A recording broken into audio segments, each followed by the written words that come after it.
guys, what's going on? Kyle with TheCardGuyz. I'm joined by a brand new member, Lloyd. A lot of people know him through the community with his YouTube channel, TOZ, and he's actually really big into in the Georgia community as well, which come to my surprise, a lot of people knew who you were through that. It's awesome.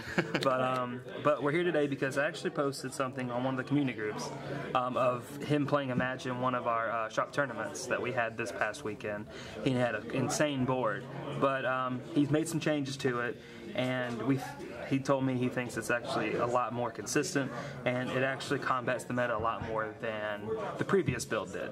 So, what are you playing? Let us know, everything. How you did in the tournaments and all. Okay, so I was playing Pan.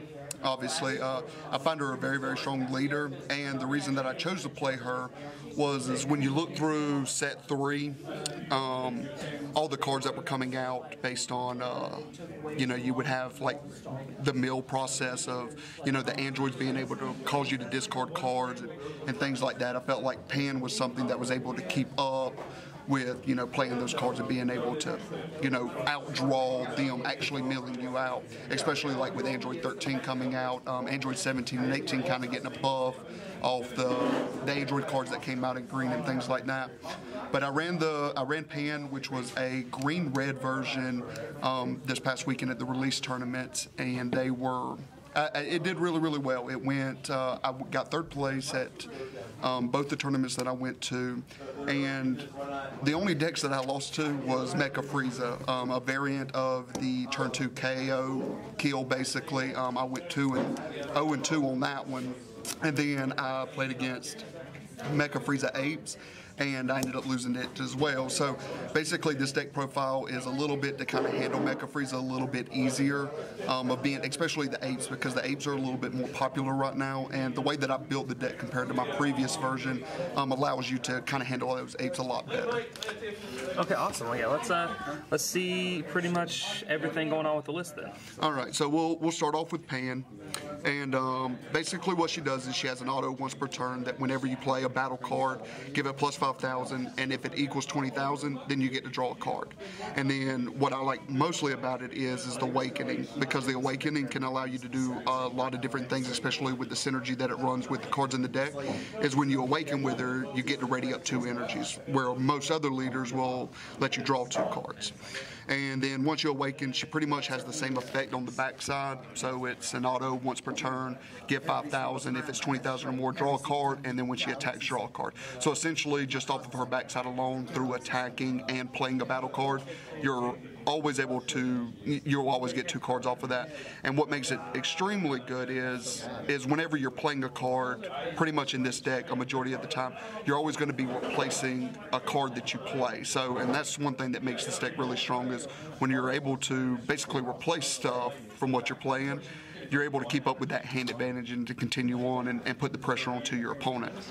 So that's the Pan leader, and we'll move on and we'll talk a little bit about the cards that's actually in the deck. So first, moving on, we run 3 Trunks Bridge of the Future. Now this card I found with the green-blue variant, it was really, really good just based on the fact of it being a 1 cost, and then you get to auto when it comes into play. You get to search the top 2 of your life deck or your deck, and then if it's a Saiyan, add a Saiyan to your hand and then discard the other card. And with this deck, pretty much every card in the deck, if it's a battle card, is a Saiyan. So you're generally always going to be hitting a Saiyan, so you're always going to pretty much get that extra draw. It's very rare if you don't, like if you hit an extra card or something, but more than likely you'll always replace this card when you do play it. And then later on, just letting it sit on the board, comboing with it, and things like that. So that's Trunks Bridge of the Future. Alright, we have Bundle of Curiosity Goku, which is a 4 of in the deck. And again, this was just a very, very strong card, especially with Pan. I mean, you don't get to draw 2 cards because it won't equal 20,000, but the fact of being able to play it and replacing it is really good, and plus it's also good to have the extra green energies if you need to have it to, play the other cards in the deck. Having that extra green energy is really good, but the fact that if you do play it, it's a 2/15 with Pan, and you get to draw a card. So very, very good, and it synergizes us obviously really well with Trunks Bridge of the Future. All right, next we're going to be moving into mainly the MVPs of the deck, which is going to be Saiyan, Teamwork Kaba, and this is a 4 of in the deck. And the effect of this card just allows you to do some really, really insane things with Khalif and Kale, which is in the deck. But you have a permanent. No, you're good. Go ahead. It has a permanent while this card is in the battle area, then your Khalifs and Kales will cost 1 less, and that's even their specific cost. So, like, you know, you have somebody like Khalif, she costs 2 green energies to play. Well, if you have a Cobb on board, you only have to pay 1 of those green energies instead of 2. And if you have 2 Cobbas on board, then Khalif is for free. But basically, so that's the bread and the butter for this, because, you know, I've had plenty of games where I was able to play Kale for 1. I've even put multiple Kales on the board in 1 turn and just been able to just go in for some really heavy damage and some crit. And then it has an auto that when this card comes into play, look at the top 10 cards of your deck, and if it is a Khalif or Kale, then you can basically pull it out, and if it's a Khalif, it comes into play, so you would play it, and if it was a Kale, then you would put it into your hand. So what makes it really good is the fact that if you pay 2, put it into play, 10, you hit a Khalif, you put Khalif into play, you added a life from your, or a card from your life area, add it to your hand, and then you would also have Cobb on the board for 15K. Now, mainly with this card, I would never suggest actually attacking with this card unless you feel like you really absolutely need to, just based on that you want to make your Khalifs and your Kales costs as little as possible. So by not attacking with these, if you can try to preserve them and keep them on the board as much as possible, late game they can be used really well for comboing out, or they can be used for, you know, obviously playing your Khalifs and Kales for free. All right, next we have 4 of the Unstoppable Ambitious Super Saiyan Khalifa. She has a permanent, basically they kind of say the same thing, but it's when this card is in your battle area, your cards can't be KO'd by your skills. So that means, like, if you play something like Kale, then you don't have to worry about blowing up your battle area when you're taking theirs out and things like that. And then she has an auto that when she comes into play, you get to add a life from your life area to your hand, and if you hard cast her, like if you've got multiple Kales that are on board and you play her for free, you're basically playing a card for free, adding a card from your life area, and then with paying, she'll be at 25,000. You also get to draw a card. So you're looking at a 225 and basically drawing 2 cards, which is just way too strong. Gives you really good hand advantage really quick early in the game. All right, next we have 4X of the Kales. This card doesn't really need an introduction. It's been in the meta for a while, and it's probably not going anywhere anytime soon. It's a 4 cost for 20K with critical, and then it has an auto that when this card comes into play, blow something up on your board and then blow up to a maximum of 5 or less on their side of the board, you know, any number of battle cards. And then it has an auto that when you have 5 or less cards in your hand, you get to draw a card. Now, most of the time, I never get to draw off of Kale because I always have a lot of cards in my hand.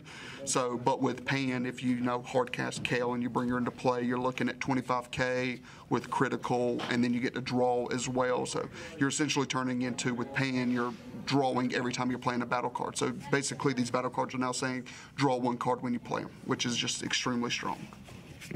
Whole bunch of booze in the deck. Yeah. All right, next we have 3X of Gohan. Now this one kind of starts moving away a little bit from the engine of the Kale, Kaba, and Khalif. And I've had actually people in my beta version of the deck ask why I ran Gohans. And the reason being is this is the only card that I actually run in the deck that I have an answer for really, really high cost or anything above 5. So like if you're playing Mecha Frieza and they're trying to drop the 6K on you or the 6-drop Goku on you and things like that, the Gohan is there to kind of resolve that. So you would negate an attack and then you would have Gohan as a backup to get rid of that on the board. And plus, you know, with him being a 4 cost and 15K, he's really not that exceptional anymore in the meta. But when you work him with Pan and you turn him into a 4 20K and draw a card and give him critical and then you get to blow up something, yeah, he really starts making a difference in the game, because 20K is forcing them to spend a little bit more cards out of their hand to prevent from taking that critical. So it's definitely a strong card. And, you know, I would suggest at least running 3. You could probably bump down to 2, but I would probably stay at 3. All right. So next we have Gotenks. Now this was the powerhouse from set 2. Like a majority of the decks you've seen was running Gotenks because it was so good. Oh, so good. And again, this is moving into why I love Pan so much. Again, not only based off of the draw, but now you're looking at Gotenks of being a 5-drop. You turn them into a 30K with Pan. You get to draw a card off of Gotenks. You get to draw a card from the Pan, so you're drawing 2 cards. Then you get to ready up 2 energies. And if you're in the stage of awakening, you can awaken and ready up those 2 more energies. So you basically paid 1 and got to draw 2 cards. So it's essentially like the Goku, like the Soul Striker, but now you draw 2 cards, essentially. Essentially, really crazy. Yeah. So I mean, it just works really, really well. And most of the time, if you play your cards right and you're going through what you need to really, really well, then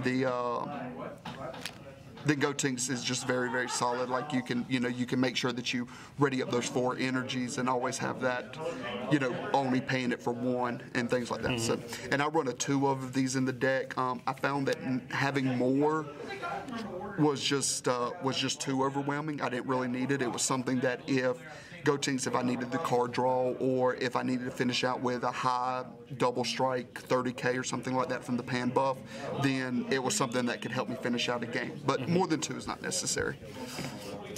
All right, next we're moving into the engine that I added into the deck that handles the apes a little bit, and you have to play really, really smart with it, or it won't go off like it needs to.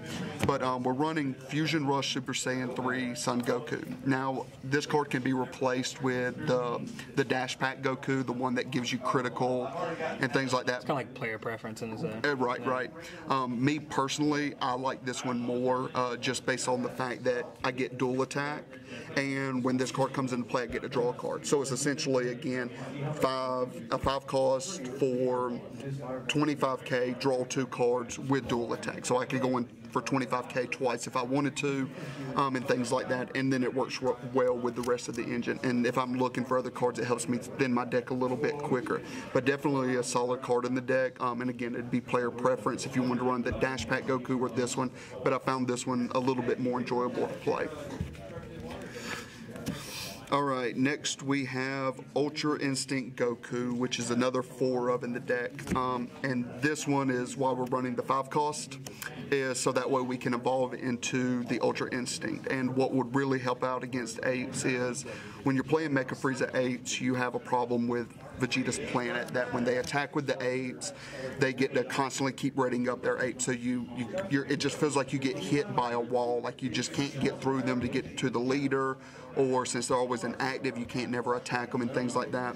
Well, when you run Ultra Instinct Goku, if you play it just right in the right opportunity, you can basically return their hand to them. And basically what he is an EX Evolve. You place 1 card from your hand, you pay 2 blue energy, and you place him on a Goku that costs 5 or more.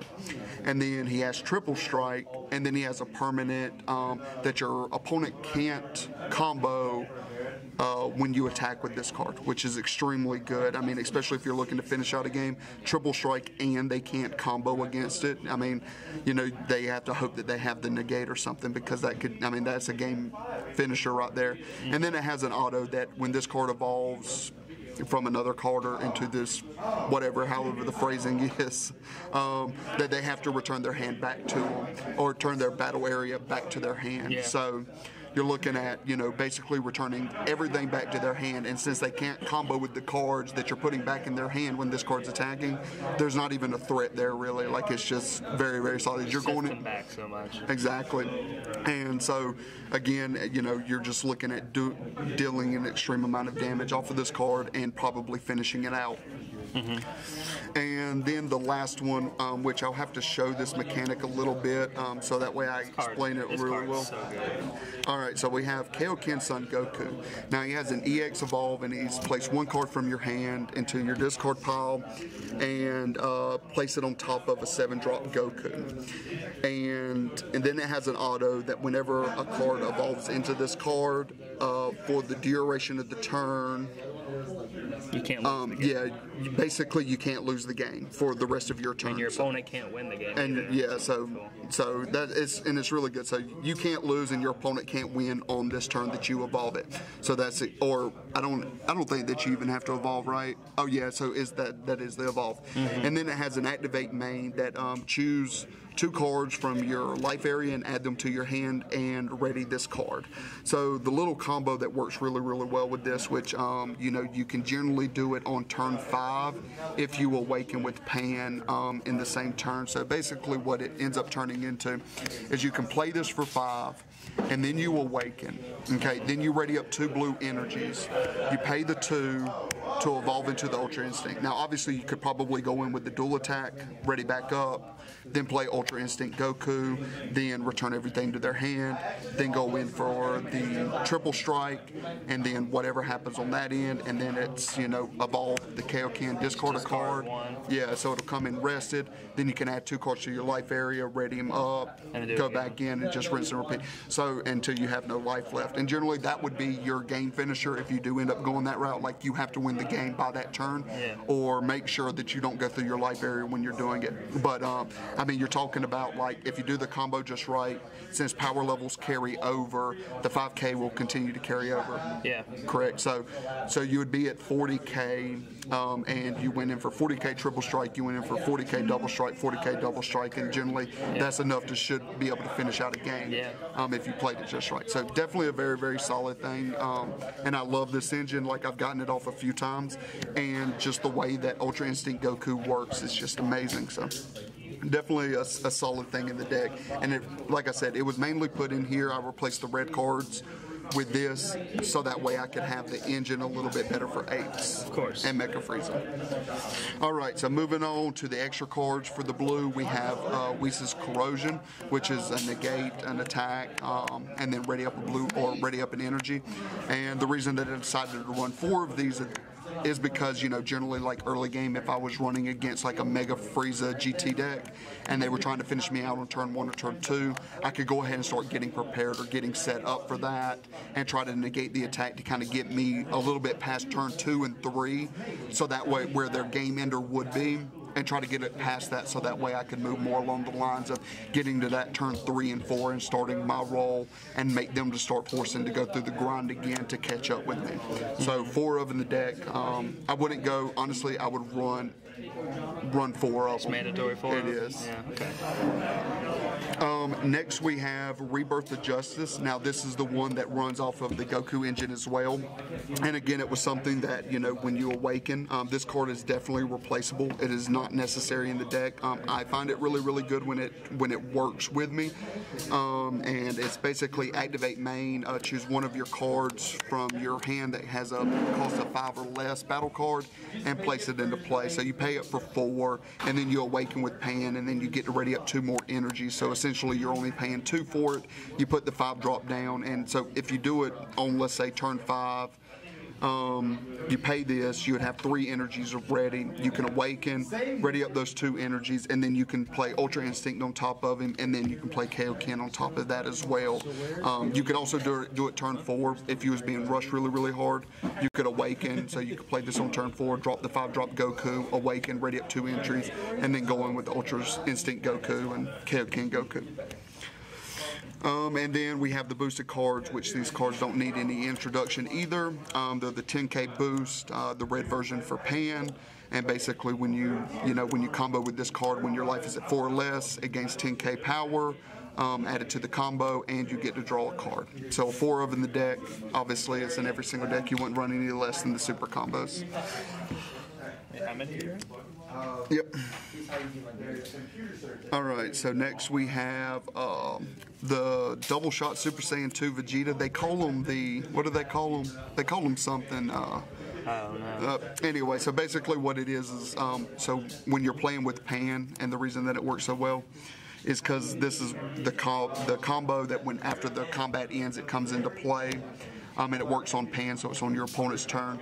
You get to play it, that extra draw, and you get that exactly. So, and again, then you're replacing a combo card that you're playing as well. So it's essentially like a boosted that you're paying 1 for, except you get a body, you get to draw a card, and it's a 10K boost. Yeah. Okay. So really, really solid. Definitely a 4 in the deck.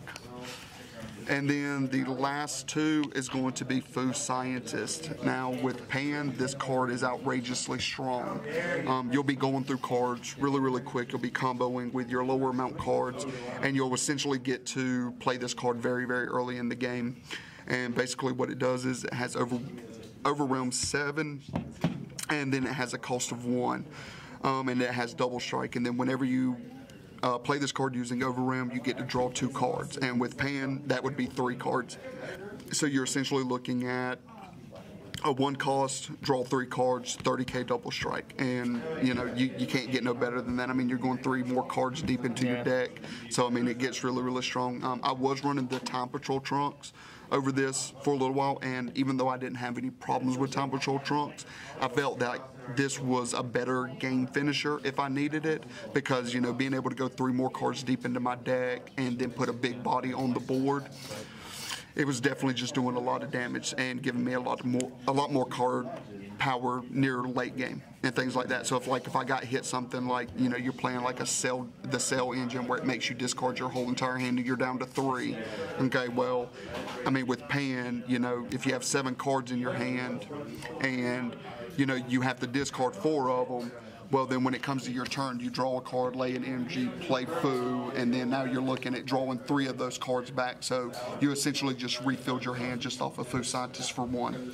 So definitely a 2 of, and I actually love this card. It's really good. Any other closing thoughts on the deck at all? Not really.